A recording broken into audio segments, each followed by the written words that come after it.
Hi, Warren Chevelle. So, question one: what's the difference between picking, irrespective of whether it's regular sounded out picking or muted string picking versus pull-offs? Here's the main riff with all picking.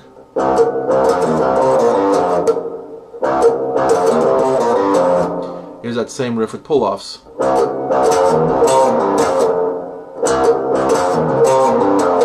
Yeah, so what's a pull-off in this context? So, in the beginning of that riff, that was pure picking.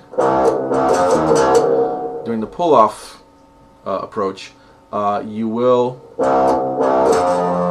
when you get to this note, the E5, instead of lifting your third finger and playing the E3 with your first finger, what you're doing really is you're playing the E5. These guys all have to be on the successive frets, so fret, fret, fret. You hit the E5, and what you do is instead of lifting your third finger, you are actually keeping the string depressed down and dragging your finger a little bit in that direction and letting go, so that you're almost creating a little pickup there. He's behaving like a little pick, which is going to sound out this note behind him, because once he acts as a pick, he's off the string already. So the next note to hit will be this one. So it's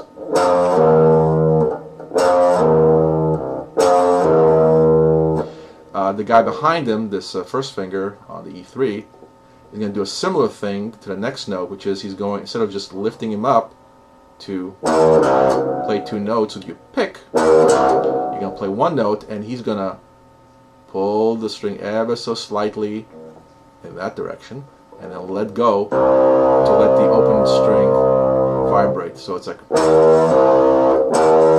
actually, generally the less you bend the better. So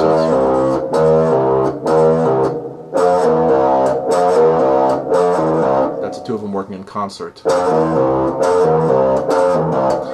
Same thing happens on the A string.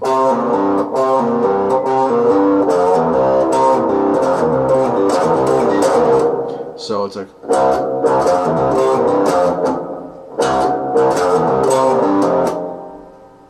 that's the idea. As far as the other section of the song, he goes,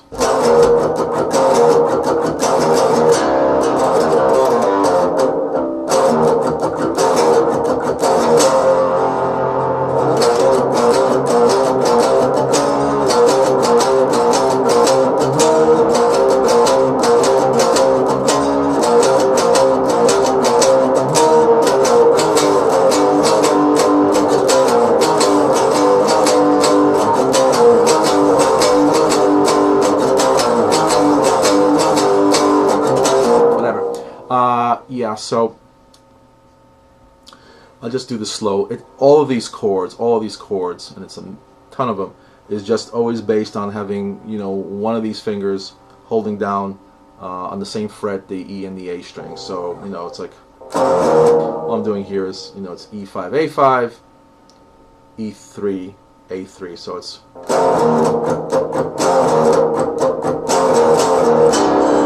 E0, A0, right? Again.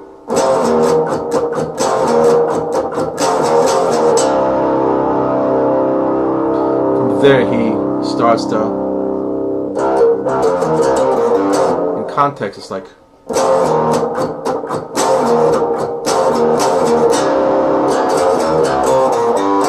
again,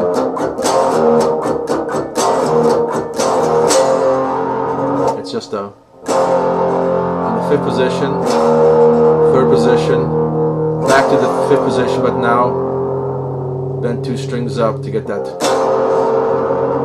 effect that he gets. Let me see if I can do the whole thing slowly.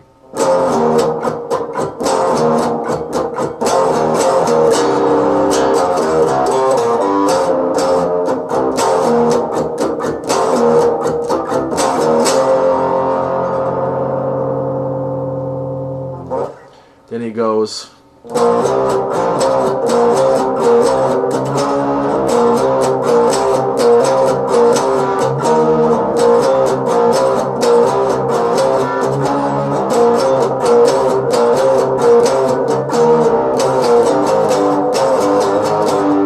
basically I can just call out the numbers. It's again, it's one number representing, you know, two strings being held down by one of these three fingers. Just watch the ones I use. You might choose others, but mine seem to be okay. So it's the 12, 10, 12, 10, 12, 10, 12, 10, 13, 12, 10, 12, 10, 12, 10, 12, 12, 12, 10, 15, 12, 10, 12, 10, 12, 10, 12, 10, 13. Then it goes 12, 10, 8, 7, 5, 7, 8, 7. 12, 10, 8, 7, 5, 7, 8, 7. So try to do the whole thing for you in slow motion.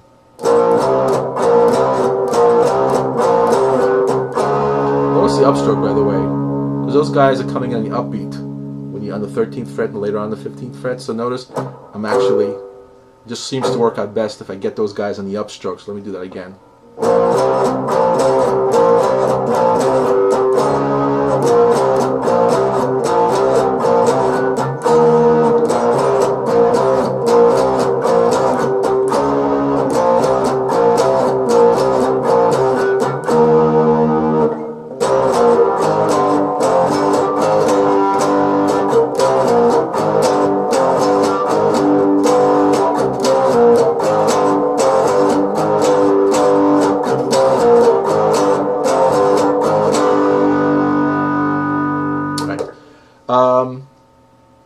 I guess now I'll just play the whole section for you, hopefully with no mistakes.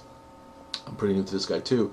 Close to real time. Maybe I'll get lucky and do it in real time.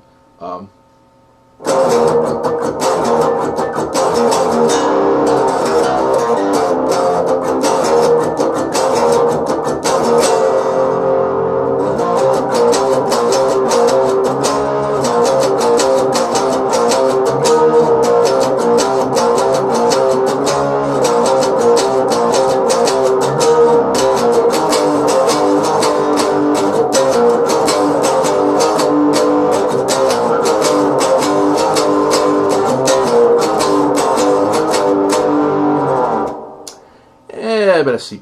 Anyway, good luck. Let me know if there's any questions. Take care. Bye.